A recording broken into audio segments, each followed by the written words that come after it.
I was 8 years old when I realized that we don't always have things as bad as we think we do, right? All right, so let me tell you, it was the summer of 2012. I was just about to go to third grade, or I was coming from the third grade. I don't really remember which one it was, but I had went to Haiti with my mom and my brother, right? And there, the place was like, it was very poor. Like, trust me, like coming off of the 2010 earthquake, it was very poor. The people there, they slept outside sometimes because inside was too hot. Like, they didn't really have, like, you feel me, electricity. They had to use generators and stuff. And for water and stuff, they had to go to like wells, pull some water out, and then bring it to be able to cook.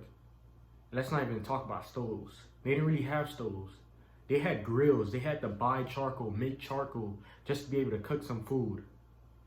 I remember I had caused like some major trouble. I tried to make some charcoal and I ended up burning all of the charcoal, and that put the people in like even more debt because they had to go buy some more charcoal.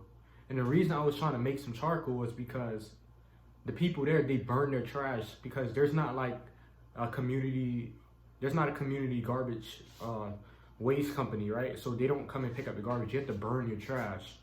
So I was over there trying to make me some charcoal or whatever, and I ended up burning it.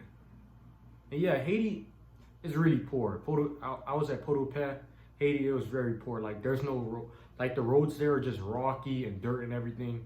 There's not really like a lot of construction on there. If you want to build your house, you build it yourself. Like, the government doesn't really come in and like mess with it as much. There's not like some beautiful soccer fields. The people there, they just make it out of stones and stuff. But let me tell you, just because they're super like poor, right? They have to walk places and everywhere, doesn't mean that they're limited to having fun. I went there, that was probably the best time I ever had.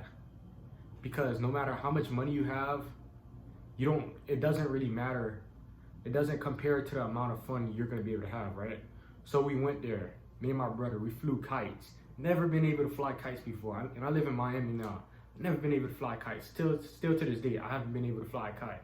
Went over there, flew a big, beautiful kite, taking other people's kites down, having fun. Next days, we going playing soccer on the fields.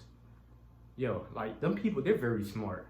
They used to charge us like $8 to play a soccer game. Like, that is a young entrepreneur, like a 12-year-old kid setting up a game and making money.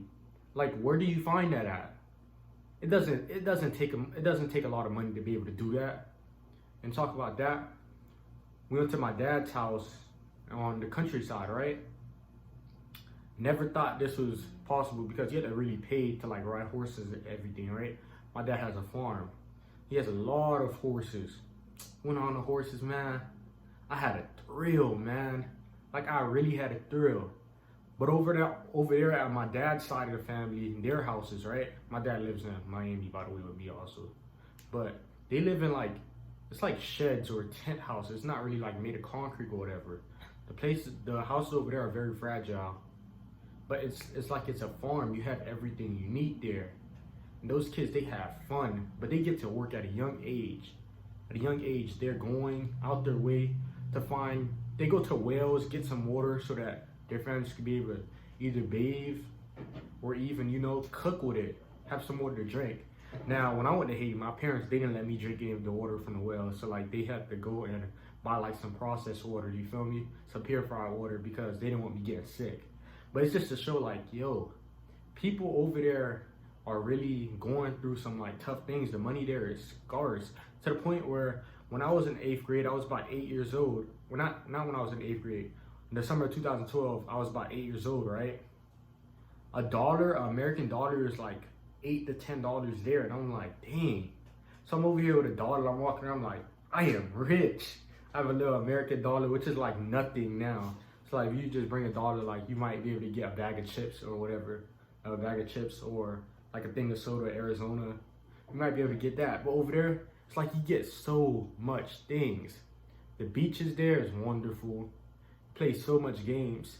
But I'm not trying to say that like living in America or whatever is gonna give you like a better life, because everybody has a different definition of what they call bad, right? You feel me? Everybody have a different definition.